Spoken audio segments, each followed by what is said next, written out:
பால் பொங்குச்சாமா? என்ன பச்சைமக்கா? பால் பொங்குச்சா? பால் பொங்கிச்சு பச்சைமக்கா. சரி பால் பொங்கிச்சுன்னா என்ன? அப்படிதான் கேட்பாங்களா இன்னைக்கு? நம்ம எங்கள் ஊர் சைட்லாம் அப்படி தாங்க கேட்பாங்க. பால் பொங்குச்சா அப்படின்னு கேட்பாங்க. வந்துட்டு காசு கொடுப்பாங்க.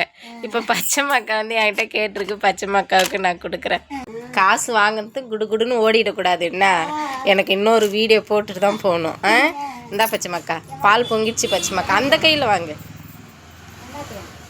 20 ரூபா பச்சைமக்கா. இன்னும் அதிகமாக வேணுமா? நிறைய பேர் வருவாங்கள்ல, எல்லாருக்கும் கொடுக்கும். சரி சரி சரி இரு. நான் என்ன சொன்னேன்? அப்படியே ஓடிடக்கூடாது, இன்னொரு வீடியோ போடணுன்னு சொன்னேன்ல. இதான் உன்னுடைய பொங்கல் ட்ரெஸ்ஸா? சூப்பராக இருக்குது பச்சைமக்கா. அது என்ன 100 ரூபா? பணியாரம் வாங்கிட்டு வர சொன்னாங்களா பச்சைமக்கா? இதுனா புது ட்ரெஸ்ஸா? பொங்கல் ட்ரெஸ்ஸா? சூப்பராக இருக்குது பச்சைமக்கா. இரு வரேன், புதுசு முழுசாக பார்க்கலாம். ஐயோ வேலை வேறு அதிகம் பச்சைமக்கா, ஒன்றுமே பண்ண முடியல. புது ட்ரெஸ்ஸா? இரு போகக்கூடாது. அப்படின்னா என் காசை கேட்பேன். வாங்க. காசை வாங்கிக்கிட்டு குடுகுடுன்னு ஓடியே போச்சு.